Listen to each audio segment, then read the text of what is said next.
Hello, Sula here from MistyHilltops.com. Thanks for stopping by. In this video, I'm working on a 4x6 Traveler's Notebook layout that I titled Go Green, and I'm using the digital version of the collection Spring Market by Carta Bella.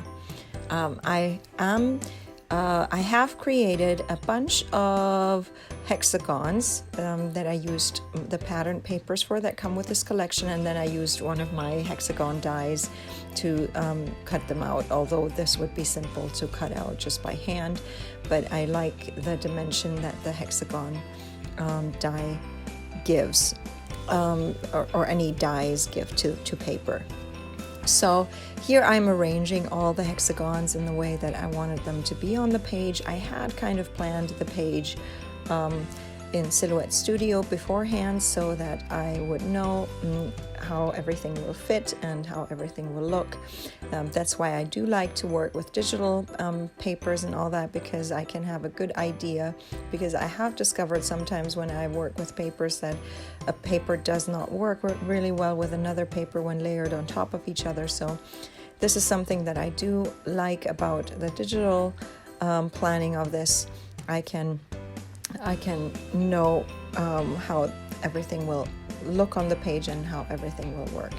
Now here I am working with the center there. It's right across the center of the page, and I have to pay attention there that I am cutting apart these hexagons so that they will fit with the rest of the page there. So here I'm throwing everything around on my page after I've arranged it so carefully. It doesn't matter because I have a starting point now. Once I have a starting point, aligning all the other hexagons is easy enough.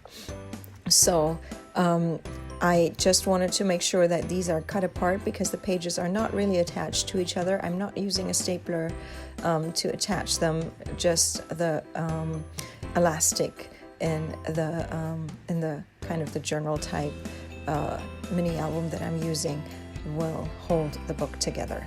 So here I am just continuing to align all the hexagons with each other so that they can be spread around the page. I'm trying to have a tiny little gap, maybe of a 1/8 of an inch or something, between each of the hexagons. I don't want them to actually touch, but enough so that I want them to be close enough so that they are a single design basically. So I have finished the first page, and now I'm moving on to the other page, and I'm continuing with aligning these hexagons. And here I have to pay attention with this one. It's a gingham pattern, and I wanted it to be diagonal, not straight down and straight left and right. So I had to pay attention to the direction of how I glue down this hexagon. I do try to pay attention to the direction when there's a direction on the paper, obviously, but sometimes even like floral patterns could be a little more directional in certain areas. Now I'm done with gluing down all the hexagons, and I can start with adding the photos and then embellishing the page. I have this title that I created. I just used one of my dies, my alpha dies, and cut it out. And now all I need to do is just go ahead and glue it down to the page there. I do like to use alpha dies rather than stickers because I find that alpha dies are far more versatile. Stickers, when I use sticker sheets, then I have all these leftover letters that I will never be able to use really, or will have to be really creative to use, whereas with alpha dies, I can just simply go ahead and only use the letters that I really need for my word, and I can use them with all kinds of papers, with all kinds of patterns, colors, all that. So I do like it this way.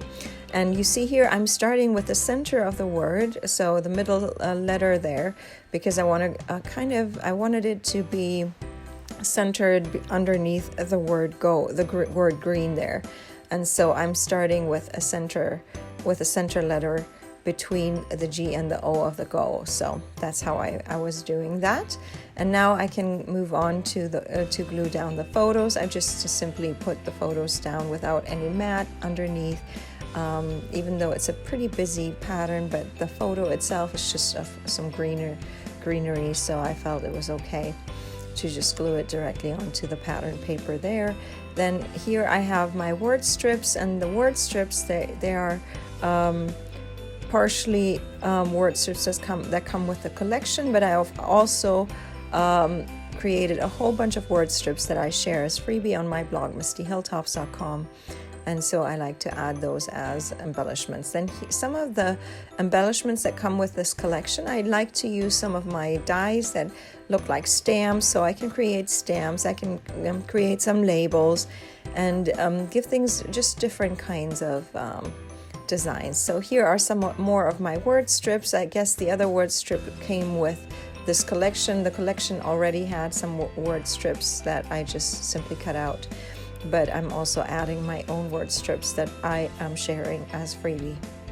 So then I have these flowers, and I just these flowers I just folded each petal in the middle, and that gives it enough of a dimension there. I have this some small paper, square papers that I can use for this, so I was using up some of my papers there, and felt the colors worked really well with the pattern paper there, because it's the kind of pink that you would find in the floral patterns of the paper. And then all I need to do is now just add some more of these word strips. I think they make fabulous extra embellishments on my pages, and I try to create usually like a visual triangle of clusters. So here I have 3 clusters where I put flowers and then add word bits to that. The third cluster is with the title. Sometimes I keep the title extra, but sometimes I like to incorporate my title right into a cluster of embellishments. So here I am only needing to add 2 more of the word strips, and then I'm pretty much done. So I'm going to leave you with some more close-ups. I hope you enjoyed this video. Give it a thumbs up if you did. Consider subscribing, and I hope you have a great day. Thanks for watching. Bye.